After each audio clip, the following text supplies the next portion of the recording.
The classroom fell into absolute silence. The air felt heavy, like the walls themselves had swallowed every ounce of sound.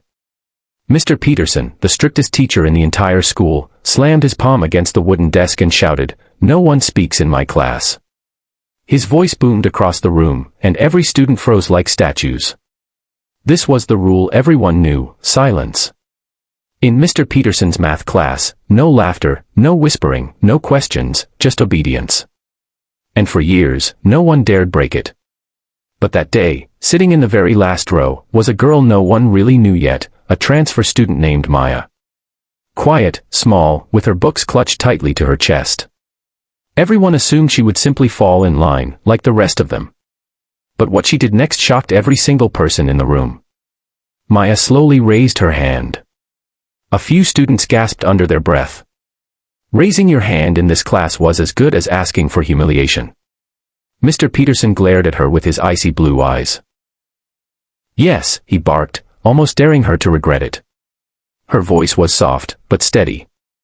"Sir, if no one speaks in class, then how will anyone learn?" The room erupted, not with sound, but with tension so sharp it was almost painful.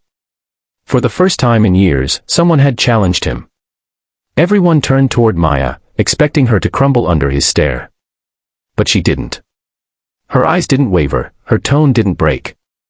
Mr. Peterson's jaw clenched. "Are you questioning my teaching methods?" A pin-drop silence followed. The students held their breath, waiting for her to apologize. But instead, Maya took a deep breath and replied, "I'm not questioning you, sir. I'm asking for us. Some of us don't understand everything the first time. Sometimes we need to ask. Sometimes we need help. Isn't that what school is for?" The entire class felt something stir inside them. A question they had never dared to voice had finally been spoken. For years, many of them had struggled in silence, their grades dropping, their confidence shattered, all because fear held their tongues.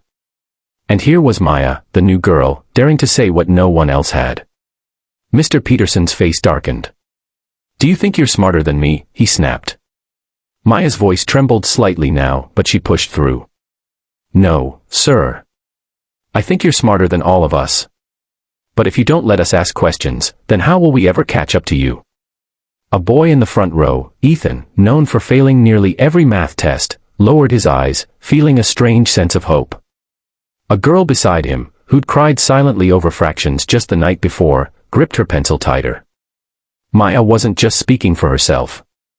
She was speaking for all of them. Mr. Peterson turned his back to the class, pacing slowly. His silence was terrifying. Everyone expected him to explode, to send Maya straight to detention. But something unexpected happened. He stopped, leaned against his desk, and let out a long, heavy sigh. "You think I don't?" The sound of Mr. Peterson's voice thundered through the classroom like a hammer striking stone. "No one speaks in my class," he roared, his fist slamming down on the wooden desk so hard that a few pens rolled to the floor. His eyes scanned the room like searchlights, daring anyone to challenge him. Not a soul moved. Not a whisper. Even the students who usually couldn't resist whispering jokes sat frozen, their hearts pounding in silence. This was the law in his class: absolute quiet. Everyone knew it, everyone feared it. You didn't ask questions, you didn't whisper to your friend, you didn't even dare sigh too loudly. For years, students had accepted it, telling themselves it was easier this way. Easier to fail quietly than risk the storm of Mr. Peterson's temper. But that day, in the very last row near the window, sat someone different. Maya. The new girl. She had transferred schools only 2 weeks ago. She was small, quiet, and carried an old backpack that seemed far too heavy for her thin shoulders. People didn't know much about her yet, only that she usually kept her head down, scribbled furiously in her notebooks, and seemed more curious than afraid. When Mr. Peterson's booming voice settled into silence, Maya's hand went up. Slowly. Deliberately. The entire room gasped under their breath. Students exchanged wide-eyed looks. Had she lost her mind?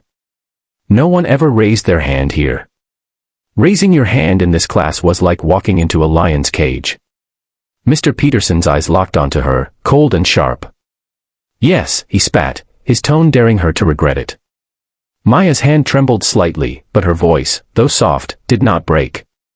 "Sir, if no one speaks in class, then how will anyone learn?" The classroom became a graveyard. The weight of her words was unbearable. Students stared at her in shock, some even shrinking into their chairs as if afraid her courage would get them punished too. Mr. Peterson's jaw tightened, his face flushing with restrained fury. "Are you questioning me?" he snapped. Every student expected Maya to fold, to apologize and retreat. But she didn't. She straightened her back and said, "No, sir. I'm asking for us. Some of us don't understand everything the first time. Sometimes we need to ask. Isn't that what school is for?" For years, unspoken frustration had lived inside those students, the confusion, the endless nights of trying to make sense of problems they never understood in class. And here was the new girl, saying what none of them had the courage to admit. Ethan, the boy who had failed math 3 times, felt a strange flicker of hope in his chest.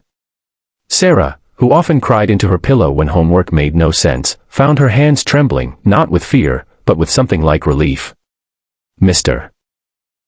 Peterson, however, did not soften. He stood tall, glaring. "Do you think you're smarter than your teacher?" he demanded. Maya shook her head gently. "No, sir. I think you're smarter than all of us.